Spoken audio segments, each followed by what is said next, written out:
మంగళసూత్రానికి నీకు ఏదో ప్రత్యేకమైన అనుబంధం ఉన్నట్టు ఎంత సాంప్రదాయంగా, ఎంత గొప్పగా చెప్పావమ్మా.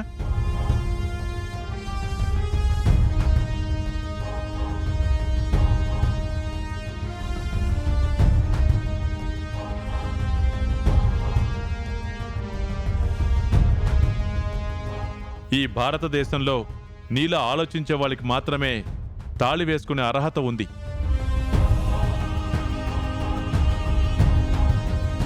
తాళి గొప్పతనం తెలియని వాళ్ళ మెళ్ళలో తాళి ఉన్నా పురుకొసతాడు ఉన్నా ఒకటే. చామంతి, నీ వయసు చిన్నదైనా సరే నీ అనుభవం మాత్రం చాలా గొప్పదమ్మా. మన సంస్కృతికి నువ్విస్తున్న విలువ గొప్పది. మంగళసూత్రం పట్ల నీకున్న విలువ గొప్పది. నువ్వన్నావే, ఒక మగాడు అమ్మాయి మెళ్ళో 3 ముళ్ళు వేశాడు అంటే అది జీవితాంతం తనకి ఒక మరుపురాని జ్ఞాపకంగా మిగిలిపోతుందే తప్ప ఏ అమ్మాయి తాళిని తీసేయాలి అనుకోదు అని. నగలు తాళి ఇచ్చి ఇప్పుడే వెళ్ళిపోయారు సార్. కరెక్ట్ మాట మాది. అలా ఏ అమ్మాయి అనుకోదు. అమ్మ చామంతి, డెఫినెట్గా నువ్వు జీవితంలో మంచి లాయర్ అవుతావు.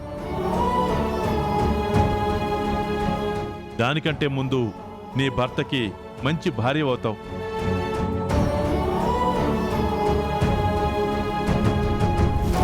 ఆ ఇంటికి మంచి ఇల్లాలు అవుతావు.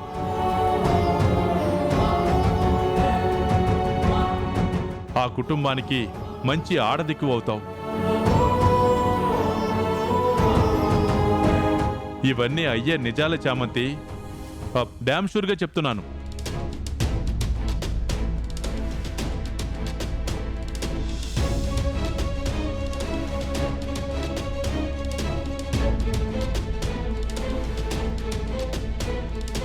చూసావరమ్మా, ఇంత పొగుడుతున్నా ఎంత సైలెంట్గా వెళ్ళిపోయిందో.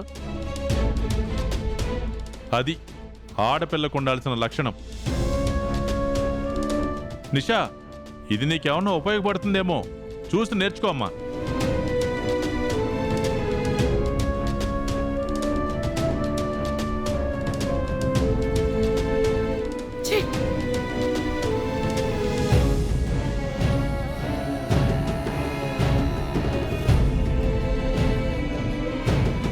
ప్రేమ్, సార్ చాలా బ్రహ్మాండంగా మాట్లాడారు. కానీ నాకొక్కటే వెళ్తే, జామ్ గురించి ఇంత గొప్పగా చెప్పిన సార్, నిషా వద్దు, నువ్వే నా కోడలని ఒక్క మాట చెప్పుంటే చాలా బాగుండేది కదా ప్రేమ్. నేను జామ్ చెప్పకుండా నాన్న ఎలా చెప్తారు? ఆయనకి తెలియదు కదా. చామంతి బయటపడదు, ఇంకెలా ప్రేమ్ బాబు? నేను చెయ్యాల్సిందంతా చేస్తున్నాను. ఇంకేం చేయాల్సిందు? ఇంకా దేవుడి చేతుల్లోనే ఉంది.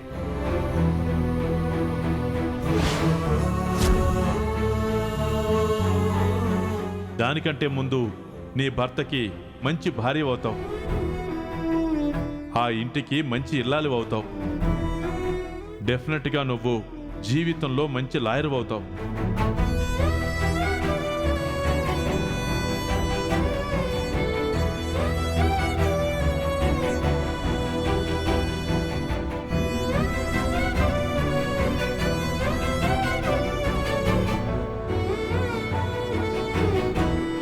కృష్ణయ్య, ఈ తాళి నా మెడలో పడిన దగ్గర నుంచి ఎంతో గందరగోళానికి, అయోమయానికి గురయ్యాను. ఈ తాళిని ఉంచాలా లేదా అన్న సందిగ్ధంలో ఇన్ని రోజులు ఉన్నాను. ఈ రోజే నాకు అర్థమైంది, ఇది నా మెడలో ఎందుకు పడింది, నేను దేనికోసం ఎదురు చూస్తున్నాను అని.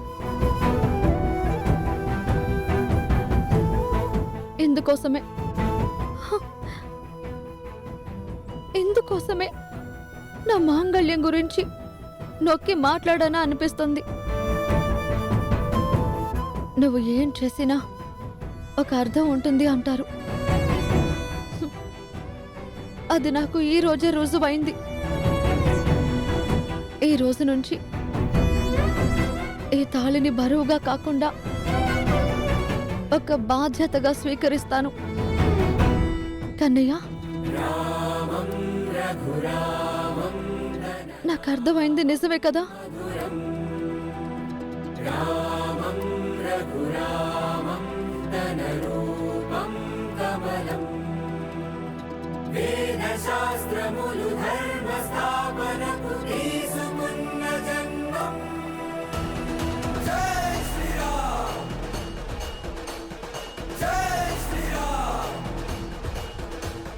ధిక్కరించిన అసురులని నేలకూర్చ దశకంఠుడిని అవతరించిన ఆయుధమే జై శ్రీరామ్. ధర్మయుద్ధ సంగ్రామంలో దిక్కులన్నీ స్తంభించేలా మరణ తాండవం చూపించే జై శ్రీరామ్. ప్రకాశమానుడి కాంతుల వాగిన నిశ్శబ్ద చీకట్లు కమ్మేసే ప్రచండ యుద్ధం చేసే చూడు రామా. అనంత రాక్షస సంహారంలో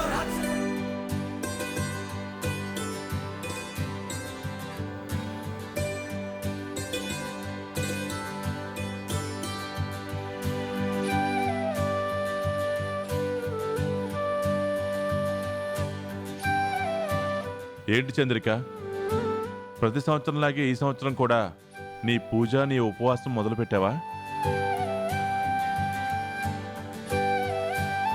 మీకు టేబుల్ పైన టిఫిన్ పెట్టానండి. ఒక 2 నిమిషాలు ఆగండి, వచ్చి వడ్డిస్తాను. వద్దు చంద్రిక, నువ్వు నా కోసం ఉపవాసం ఉన్నప్పుడు నేను నీ కోసం ఉపవాసం ఉండాలిగా. అయ్యో, ఈ పూజ భర్తలు బాగుండాలని భార్యలు చేసేదండి. భార్యలు బాగుండాలని భర్తలు చేసేది కాదు. అవన్నీ నాకు తెలీదు. నీతో పాటు నేను ఉపవాసం ఉంటాను, అంతే.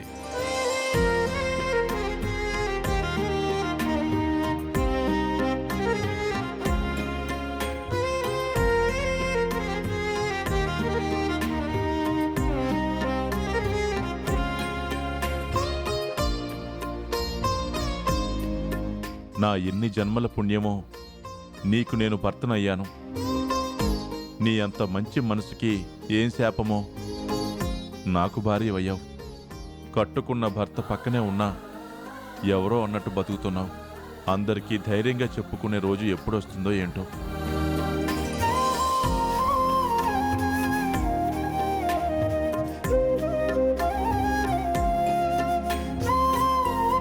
చంద్రిక, చంద్రిక పిలుస్తున్నారండి. చంద్రిక, వస్తున్నాను అమ్మగారు.